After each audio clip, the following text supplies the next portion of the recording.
Welcome to the Dyslexia Mom Life Podcast, your go-to podcast for dyslexia education and community. As moms, we want the best for our children, and when you're raising a child with dyslexia, that journey comes with unique twists and turns. Each week, we dive into dyslexia topics along with episodes on how to thrive in your dyslexia season as a mom, all with the goal of helping your child and your family thrive. Tune in for conversations that will inspire, inform, and connect you with a community that truly understands. You are not alone. We're in this together. Subscribe now and join in the conversation and community.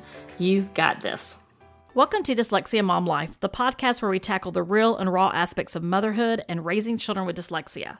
I'm your host, Nicole Holcomb, and today I'm diving into the topic that resonates with so many of us, navigating the challenging waters of raising a child with dyslexia. We're going to explore something I call the 4 F words that are keeping you stuck: fear, fight, flight, and freeze. These are emotional responses that many parents experience when faced with the complexities of dyslexia. Let's break those down and help you understand how to best manage these feelings. But before we get started, let's quickly talk about the definition of dyslexia. Dyslexia is a learning difference that affects reading and related language-based processing skills. Children with dyslexia have difficulty decoding words, spelling, and writing. This can be incredibly challenging for both the child and their parents, leading to a lot of emotional and practical hurdles. So first up, let's talk about fear. As a mom, those initial days of realizing your child is struggling to learn to read, and that initial diagnosis of dyslexia can be nothing more than overwhelming.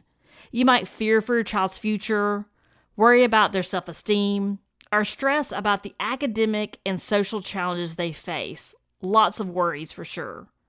It's important to remember that fear is a natural response. What's crucial is how we channel and respond to that fear into constructive actions. So first, let's educate yourself. Educate yourself about dyslexia, seek out resources and support, and most importantly, communicate openly with your child. Your support and understanding can make a world of difference to a child who's struggling to figure out where they fit in and how they can best respond to the struggles that they're having. I found through research, connecting to the dyslexia community, and journaling got me through my fears. But let me caution you, this is not a one and done. Fears are going to creep in throughout your parenting journey with dyslexia. It's important to recognize it, and how are you going to respond to that fear before taking actions based on that fear that you may regret. Next, let's talk about fight. I have to say that it can be overwhelming, and when you first find out about your child's dyslexia, you might have that response to want to take that out on someone, right? That fight in you to be, why is this happening? You know, it is one thing to be literally fighting and arguing with your child's teachers. It's not the best course of action. It will hurt your child's sense of safety and trust with the teacher, put the educators on defense, and most importantly, you're not thinking the best when you're screaming at a teacher. I get it. Take some time, outline your topics you want to discuss, and get someone in the boat with you that you trust that can help guide you through these pieces and help you get a clear roadmap as to how you want to respond. It's okay when you think about fight from an advocacy mode. You want to fight for your child's rights. You want to push for appropriate educational accommodations. You want to push for testing. You want to ensure that your child is getting the support that they need. And it can be exhausting, but remember, you're not alone in this fight. Connect with other parents, join support groups, and don't hesitate to reach out to specialists who can help guide you. Fighting for your child's needs is crucial, and it's okay to be fierce with your advocacy. But, like I said a few moments ago, it's also important to realize when you're in that fight mode where you want to argue with people, you might not want to take that course of action. It's best to take some time and think through things and have a plan of action as to how you want to respond and what is it you're trying to communicate, and get those points out. Many people will write those out in like bullet points to help guide a conversation and to keep them on track. Now, let's discuss flight. This is when the situation feels too overwhelming, and you might find yourself wanting to just escape or avoid the issue altogether. This could mean avoiding school meetings. You know, it's okay. Everything's going to work out. Having kind of a mindset of, I'm just not going to face it. delaying necessary interventions or remediation, or just trying to pretend everything is fine when it's obviously not. This is at the stage where I would say trust yourself. You know your child best, and you know when you have that feeling that something is just not right. So acknowledge this impulse, the first step toward overcoming it. Avoiding the problem won't make it go away, but facing it head on can lead to solutions and support. It's okay to take it one step at a time, and remember that reaching out for help is a sign of strength, not weakness. Also, if you wait to see, then that's days or weeks or months, and then sometimes even years your child could have been receiving remediation for reading, math, writing, whatever it is that their weakness is and where they're struggling with their dyslexia. The longer you wait for remediation, the more it impacts your child's self-esteem and daily feelings of failure. Let me say that again. The longer you wait for remediation and interventions to actually help your child, the more it impacts your child's self-esteem and their daily feelings of failure. It's okay to take a few hours or days to work through how you're feeling and then push through that and figure out the next steps for your child. Lastly, let's talk about freeze. Freeze is the paralysis that comes when you feel stuck and you're unsure as to what to do next, or you're so overwhelmed by the sheer amount of information.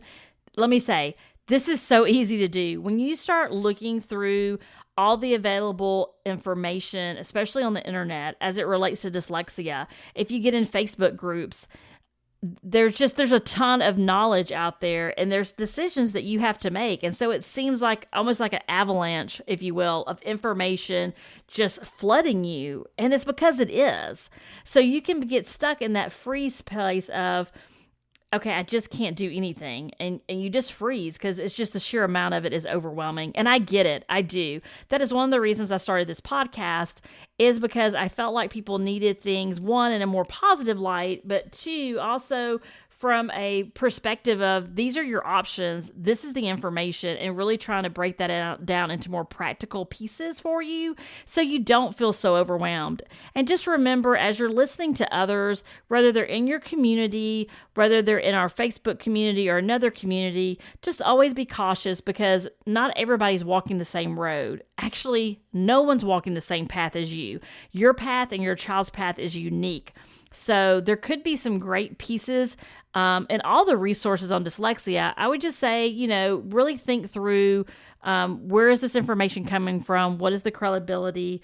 And just because someone had a bad experience doesn't mean you will. So just give people the benefit of the doubt and go forward with grace and patience as you work through this, but as you also work through these pieces with your child and educators. So when you find yourself in this freeze state, right? The best thing to do is to break down the problem in small, manageable parts. So set small goals, seek advice from professionals, and take it one step at a time. It is completely okay to pause and regroup, but don't let it stop you from moving forward. So let's talk a little bit more. I gave you some suggestions along the way as to how to manage these 4 F words in a practical way, but here's some additional tips. Tip number 1, stay educated. Knowledge is powerful, so the more you know about dyslexia, the better you can advocate for your child and make informed decisions. Now, I know I said a moment ago to be careful as to where and how much information you're consuming.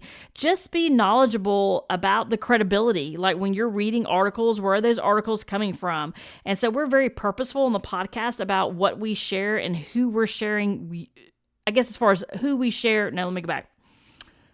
On the podcast, we are very strategic about what information you're exposed to and what information we share with our community. We want it to be research-based, credible information. So we're sifting through all of that information for you.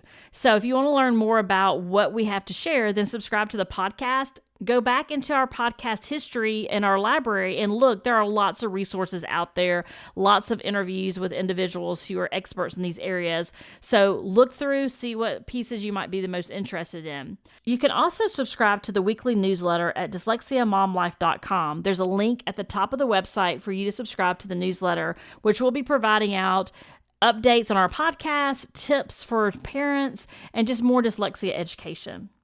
Tip number 2, build a support network. Connect with other parents in your communities, join support groups, and work with educators and specialists. You do not have to do this alone. Tip number 3, self-care. Take care of yourself both mentally and physically. It's hard to be there for your child and your family if you're running on empty. You can't pour from an empty cup. Tip number 4, celebrate progress. Focus on the small victories and progress your child makes, no matter how minor they may seem.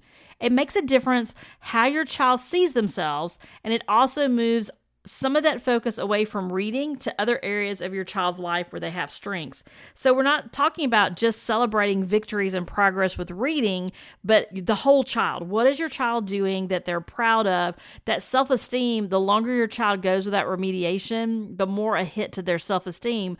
Because as they look around at other students in the classroom and see that they're doing things that appear to them to be easy, why am I struggling? Their mind is, why am I struggling? Many parents will say, my child will say, why am I stupid? And they're not stupid. They just haven't been taught the appropriate way to learn to read. And in the meantime, we want to focus on other areas that they do well, because dyslexics have a unique brain, and they have a brain that has lots of gifts and strengths that you might not see today, but I want to challenge you to be looking for those and celebrate those wins with your children along the way. So we're going to recap really quickly as we think about the areas that really get us stuck: the fear response, fight, flight, and freeze. And how can you best manage those in a practical way? So tip 1, stay educated. Tip 2, build a support network. Tip 3, self-care. Tip 4, celebrate progresses. Thanks for listening to the podcast. If you found this helpful, subscribe to the podcast and share this episode with your friends. If you are new to the journey of your child learning to read, or perhaps already remediating dyslexia, I would say go back and listen to episode 130, Understanding Your Child's Dyslexia Workshop. I'll put a link in the podcast description for you as well. And don't forget to subscribe to the weekly email for more resources and tips on dyslexia. And remember, you are not alone. You got this. Have a fantastic week.